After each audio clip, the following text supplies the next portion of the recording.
Are you ready for Skyrim to get really violent once again? Maybe even more violent than ever before? Because violence and much more is coming to a PC near you this summer. Or actually after the intro, but first, this video is sponsored by Eniba.com, a great digital marketplace with a constantly expanding library of best new games, gift cards, game points, a 24/7 live customer support service and much more. Also make sure to keep an eye out for the fantastic limited deals and events that happen from time to time. This week, for example, you can get 10% off for all gift cards using the code DIGIFITS, valid from the 28th of February till the 3rd of March. So what are you waiting for? Follow the links in the description below, register now and get your favorite games super cheap. And have a fun time gaming.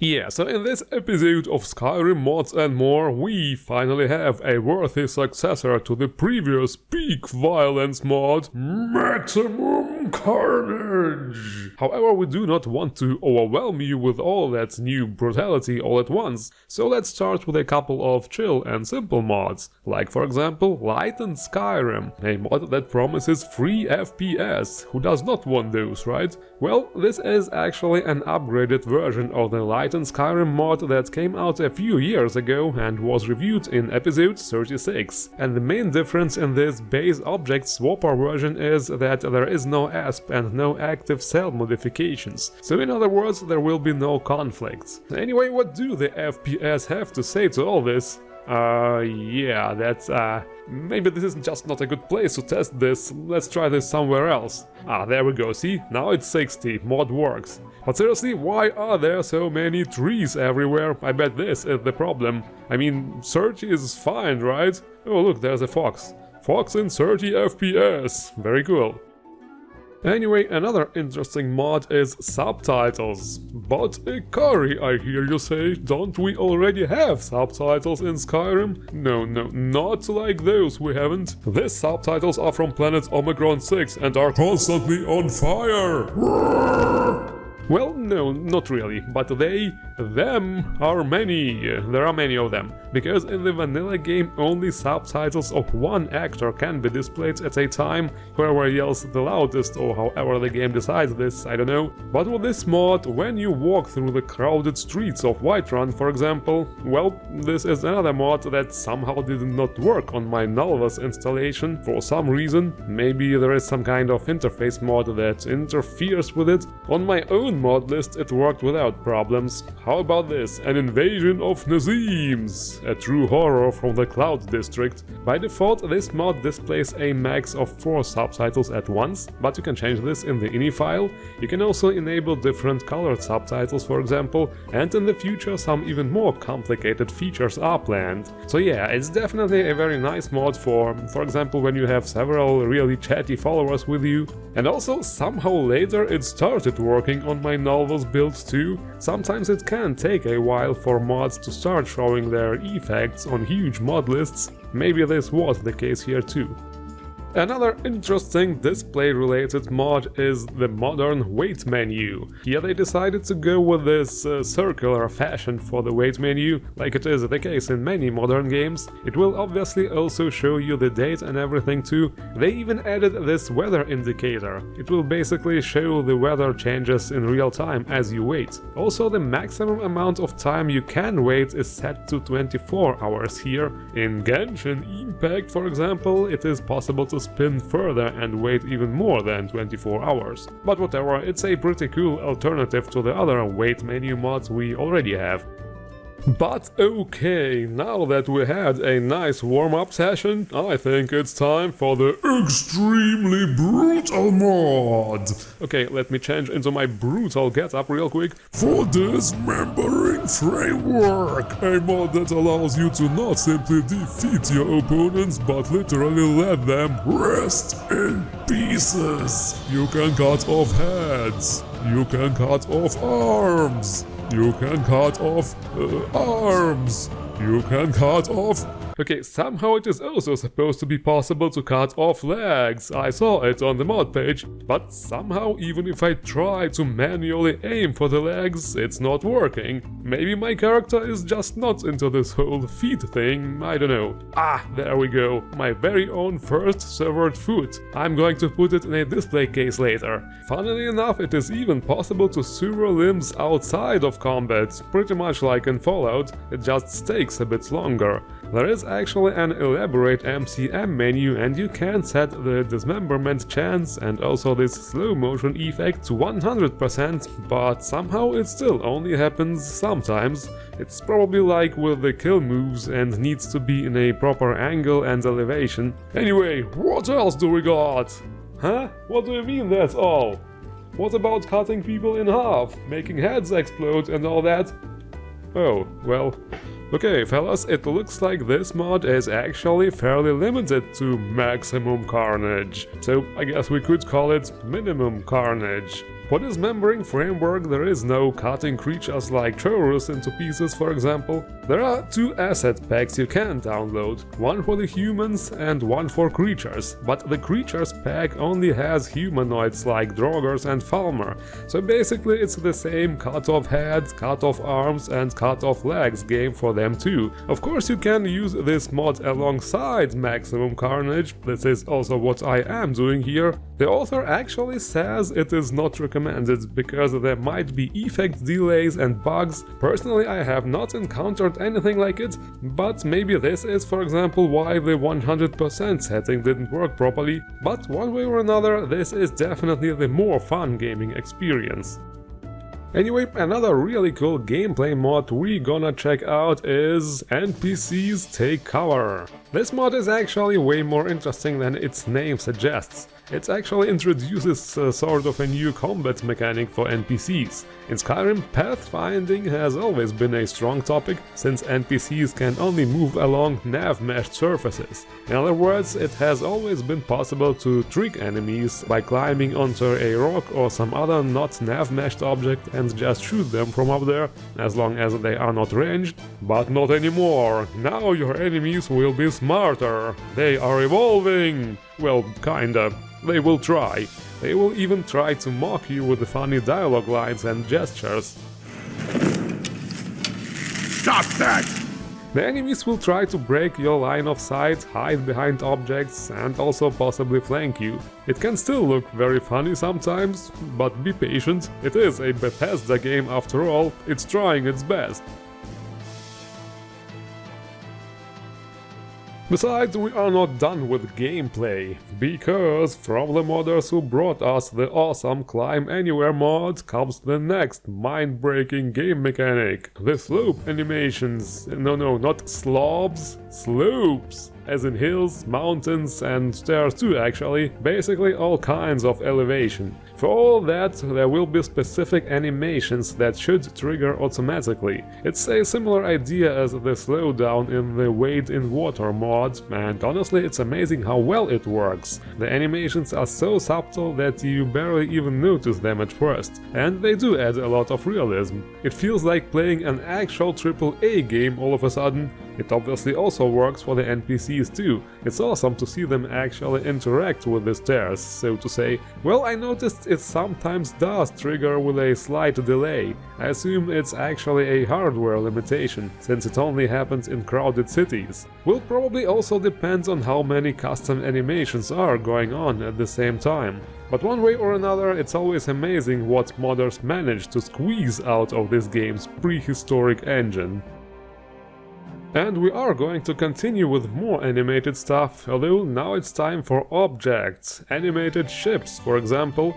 Not really a new concept, there have been similar mods before, although so far it was more about boats silently bobbing in the harbors. But with this mod we actually get to see the vessels do some real sailing. Well, at least in theory. They will actually just sail in circles all the time. They will not literally go from A to B, so do not watch them for too long or it will be kinda immersion breaking.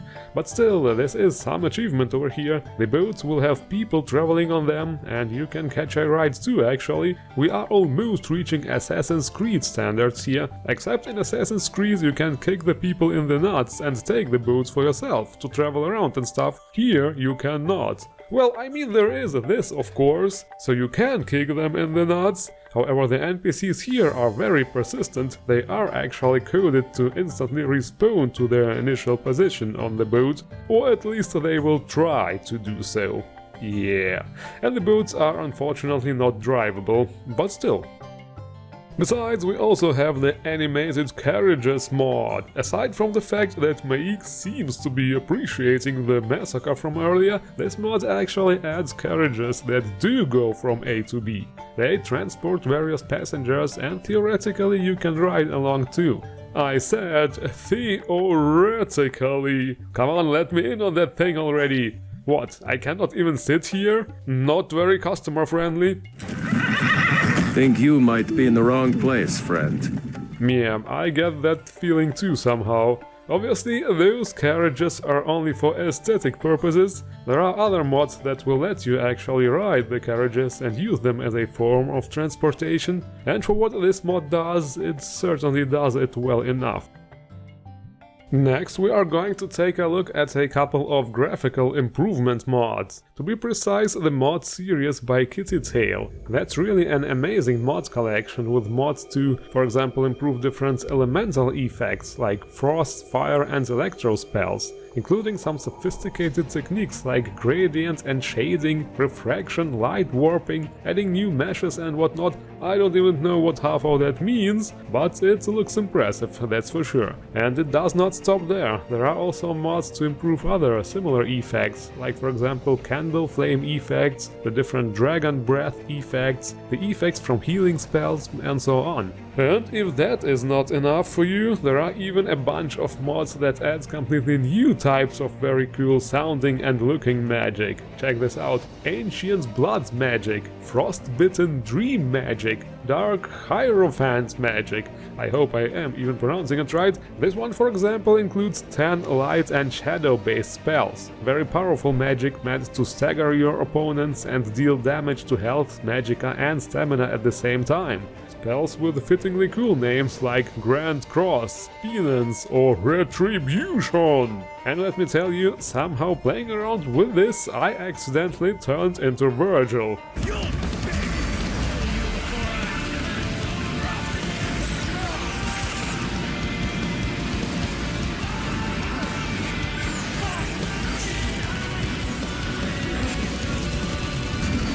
So yeah, needless to say, very cool stuff. And speaking of magic, we also have one very magical outfit mod here, called MAGECORE, and that for a reason. Basically a very skimpified magical robes collection. Well, they are not all super skimpy, some of them almost look normal. Just not normal for a game with a harsh cold climate theme. I mean normal for a classical fantasy setting. You know, back in the day when it was normal for sorceresses to look attractive and seductive. Nowadays female characters in fantasy games are supposed to look like this, apparently. Anyway, this is actually the only outfit mod for this episode, added simply because it was very fitting into this whole badass magic theme we had going on with the previous mod collection, and because the outfits from this mod are actually super detailed and very well made.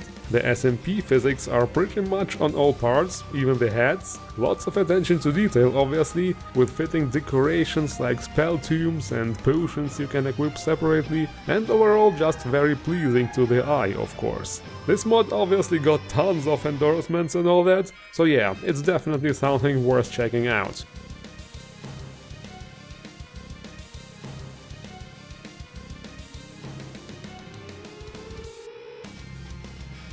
But okay, now it's time for the big stuff. Here we have Ashe, Crystal Heart, a custom voiced follower. Been a while since I did one of those. She also has her very own adventure, and fortunately she does not look like one of those modern characters. Although wait a minute, what is this here? Why does she have a barcode on her leg? My immersion is shattering here. Why are you doing this to me? The name's Ashe. If it's mercenary work you need, that'll be 200 gold. But it's all good. After all, it is a DLC-sized adventure with over 3000 lines of dialogue, a huge quest line with character and relationship development options, choices, and much more. In other words, they try to create a real three-dimensional follower here. And about her looks and the barcode thingy, well, some of you have probably figured it out already. She is obviously inspired by Nier games. I'm not exactly a local here in Skyrim, but you could probably already tell that from my Breton appearance. I ended up here in Skyrim as it seems like it's the best place for mercenary work. Yes, androids in Skyrim. Now I really wanna see how you are going to make this lore-friendly, mister. Anyway, she can be recruited in the Winking Skeever for 200 gold. And after talking to her for a while, her questline begins. She will tell you about her past and how she wants to find out what happens to her father and avenge his death. You will also get the chance to experience fragments of her past for yourself through dream sequences that are, by the way, fully voiced. Father? What happened? You're bleeding! Just a flesh wound. I'll be fine. I just need a minute.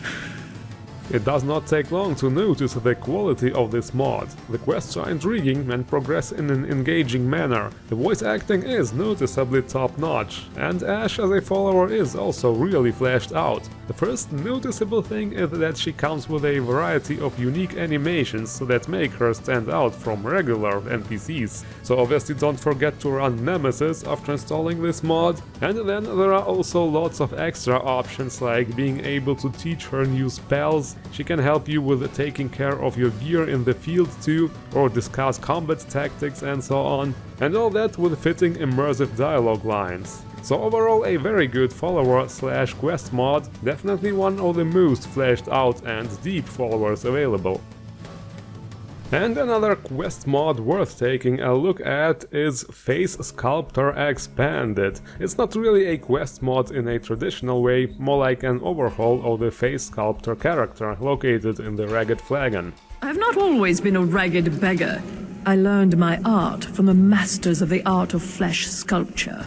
I studied with the faculty of chirurgeons and Cloudrest. I walked with the hollow-faced men of Notahogra for 3 years. This mod does several changes to make this character a real part of the world, so to say, by adding several features. Galathyl will no longer sit on the bench 24/7. She will interact with other NPCs in the Ragged Flagon. She will have conversations with them. Sometimes NPCs will actually ask her to perform her services on them. She will also have a full daily schedule, like most NPCs in Skyrim do. She will eat, she will go to bed at night, and so on. Her services have also been upgraded a little bit. Now you can not only just change your face, but also pay her a little bit more to make you completely unrecognizable. In other words, this is a new game mechanic to clear the bounty, since the guards will not know who you are anymore. So all in all, it's just a couple of subtle changes to make this NPC a bit more, you know the word I am going to use here, right?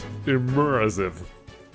Anyway, this is all for this episode. Links to all mods are as always in the description below. And now you have the opportunity to do your 3 good deeds for the day. Number 1, subscribe. Number 2, like the video. Number 3, leave a comment. And remember, Todd is always watching.